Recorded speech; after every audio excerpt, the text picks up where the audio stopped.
নন্দীগ্রামের ভোটার হলেন নন্দীগ্রামের বিজেপি প্রার্থী শুভেন্দু অধিকারী। নতুন এপিক কার্ড অনুযায়ী এখন তিনি নন্দীগ্রামেরই বাসিন্দা। সেই হিসেবেই মনোনয়ন জমা দিলেন আজ। গুরুত্ব দিতে নারাজ তৃণমূল। বাংলার মেয়ে বনাম বহিরাগত, এই তত্ত্বে রাজ্যে এবার ধুন্ধুমার লড়াই। আরো উঁচু দ্বারে বাঁধা নন্দীগ্রামের লড়াই। বাংলার মেয়ে বনাম ভূমিপুত্র। শীতকালে যেমন মরশুমি ফুল ফোটে, ডালিয়া, চন্দ্রমল্লিকা, এখন অনেক লোককে দেখতে পাবেন ঘরের ছবি তুলছে, বলছে ঘর দিব। নিজের বুথে ফুটা পার্টি, বহিরাগত লোককে ভোট দেবেন না। আমি নাকি বাইরের লোক, আমি বাংলার লোক বাইরের লোক হয়ে গেলাম ভাই। আর তুমি দিল্লির লোক বাইরের লোক হলে না। তোমার বাড়ি মিদনাপুরে, আমার বাড়ি বীরভূমে, তফাৎ তো এইটুকু। তার মধ্যে শুরু করেছো আমিও বহিরাগত। ভূমিপুত্র বনাম বহিরাগত বাগযুদ্ধের মধ্যেই বদলে গেল শুভেন্দু অধিকারীর ঠিকানা। শুক্রবার নন্দীগ্রামের বিজেপি প্রার্থী শুভেন্দু অধিকারী হলদিয়ায় মনোনয়ন জমা দিলেন নন্দীগ্রামের ভোটার হিসেবে। হলদিয়া মহকুমার অন্তর্গত নন্দীগ্রাম, বাড়ি কাঁথিতে। পুরনো কার্ড অনুযায়ী শুভেন্দু অধিকারী এতদিন হলদিয়ার ভোটার ছিলেন। নতুন এপিক কার্ড অনুযায়ী পূর্ব মেদিনীপুরের ভূমিপুত্র এখন নন্দীগ্রামের ভোটার। 51 বছরের বিজেপি নেতার নতুন এপিক কার্ডের ঠিকানা হিসেবে লেখা রয়েছে নন্দনায়কবাড়, নন্দীগ্রাম, পূর্ব মেদিনীপুর। গত 6 মার্চ ইস্যু করা হয়েছে এই এপিক কার্ড। তার 6 দিনের মাথায় নন্দীগ্রামের বাসিন্দা হিসেবে মনোনয়ন জমা দিলেন বিজেপি প্রার্থী শুভেন্দু অধিকারী। নন্দীগ্রামের ভোটার, আমি অ্যাপ্লাই করেছিলাম, ইলেকশন কমিশন আমাকে আই কার্ড দিয়েছে। আরে আমি তো ভূমিপুত্র, উনি 5 বছর অন্তর আসেন, আমি তো সবসময় থাকি। এপিক কার্ডের ঠিকানা অনুযায়ী নন্দীগ্রামের নন্দনায়কবাড় প্রাইমারি স্কুলে শুভেন্দু অধিকারীর বুথ। মমতা বন্দ্যোপাধ্যায়ের মতো তিনিও নিজের নির্বাচনী কেন্দ্রে বাড়ি ভাড়া নিয়েছেন, যদিও বিষয়টিকে গুরুত্ব দিতে নারাজ তৃণমূল। 2011-র পরে 2021 হঠাৎ মনে পড়ল, শুভেন্দুবাবুর হঠাৎ মনে পড়েছে যে সব ভুল। শুভেন্দুবাবু যেটা করছেন সেটা সুস্থ মস্তিষ্কের কাজ নয়। পুরনো মাঠে নতুন জার্সিতে পুরনো প্লেয়ার শুভেন্দু অধিকারী। খোদ মুখ্যমন্ত্রীর বিরুদ্ধে লড়াইয়ে ভোটার কার্ড বদল তাকে কোনো অ্যাডভান্টেজ দেয় কিনা তা বোঝা যাবে 2রা মে ইভিএম খোলার পরই। রাজস্বী দত্তগুপ্ত, অরিত্রিক ভট্টাচার্য, আশাফুল হোসেনের রিপোর্ট, এবিপি আনন্দ। মনোনয়নপত্র জমা দিলেন নন্দীগ্রামের সংযুক্ত মোর্চা সমর্থিত সিপিএম প্রার্থী মীনাক্ষী মুখোপাধ্যায়। এদিন সিপিএমকে কটাক্ষ করেন শুভেন্দু অধিকারী। পাল্টা জবাব দিয়েছেন সিপিএম প্রার্থীও। চুরিতে হেভিওয়েট, দুর্নীতিতে হেভিওয়েট, মানুষকে মারার জন্য হেভিওয়েট, আর সেদিকে খেটে খাওয়া মানুষের হয়ে লড়াই করার জন্য আমরা কম ওয়েটের হলেও মানুষের ভারেই তারা এবারে পরাজিত হবে।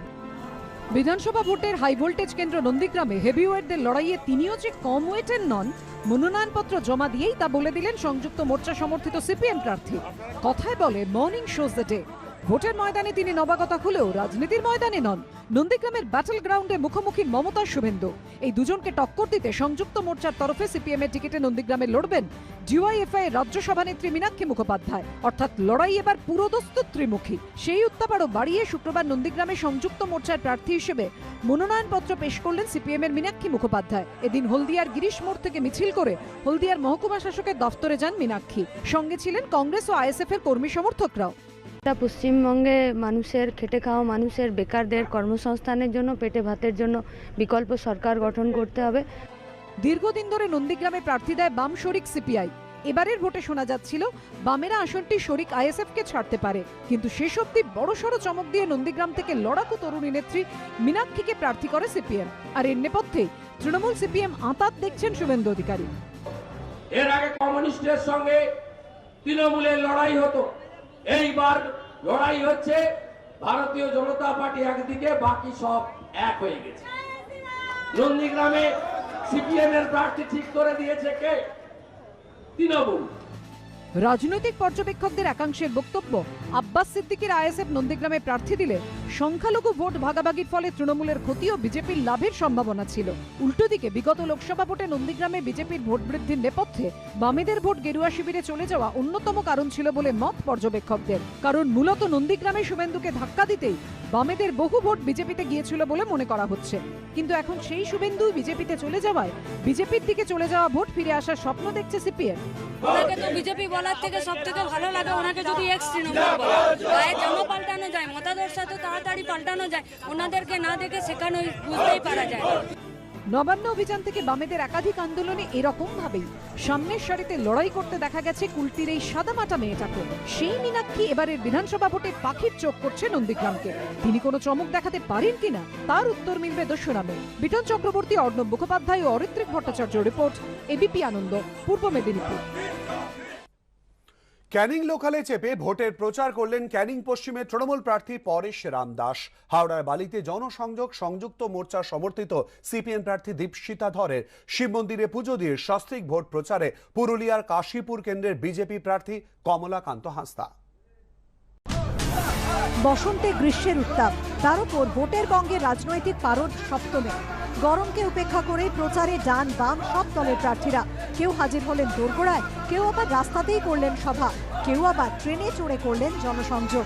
দক্ষিণ 24 পরগনার ক্যানিং পশ্চিম কেন্দ্র থেকে তৃণমূলের হয়ে লড়ছেন পরেশ রাম দাস। সকাল 6টার আপ ক্যানিং লোকালে ওঠেন তিনি, কথা বলেন সহযাত্রীদের সঙ্গে।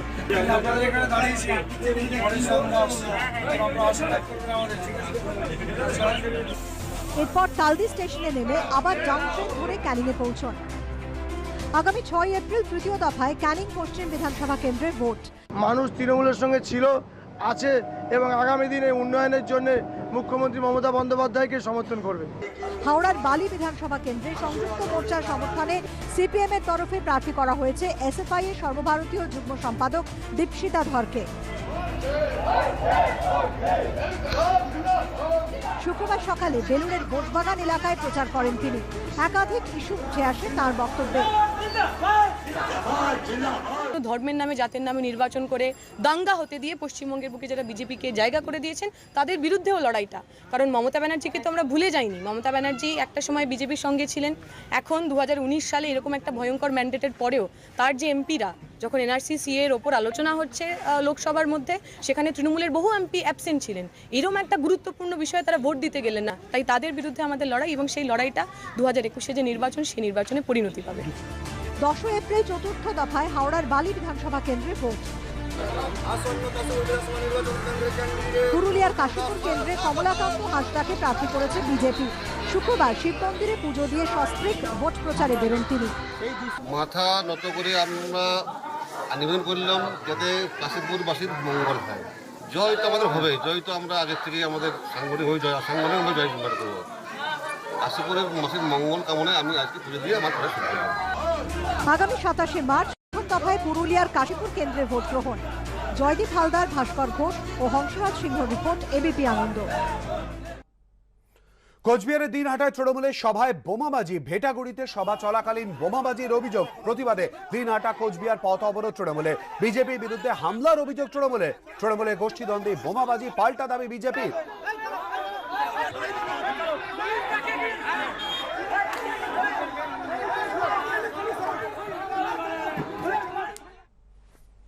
জয়নগরে বিজেপির পর্যবেক্ষকের ওপরে হামলা। বকুলতলায় কর্মী সভা করার সময় হামলার অভিযোগ। বিজেপির পর্যবেক্ষক কেদারনাথ সিং এর ওপরে হামলা।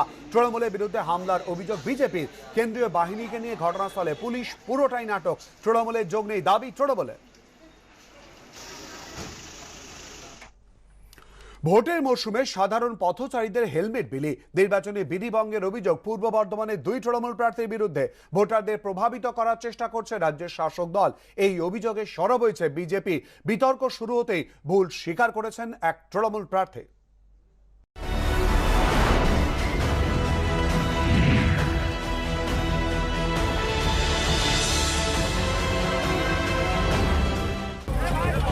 দুই বাইক আরোহীকে হেলমেট পরিয়ে দিচ্ছেন 2 তৃণমূল প্রার্থী।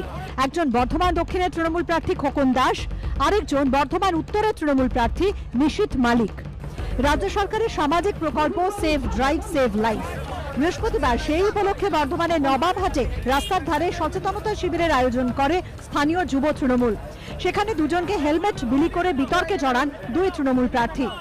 দলের পক্ষ থেকে প্রতিবারই এই অনুষ্ঠান উপলক্ষে দেয়, সেখানেও আমরা 2 জন প্রার্থী আমরা হেলমেট এখানে বিলি করলাম। আমাদের তৃণমূল কংগ্রেসের উদ্যোগে প্রতি বছর আমাদের প্রধান ম্যাডাম আছেন, প্রতি বছরই এটা হয়।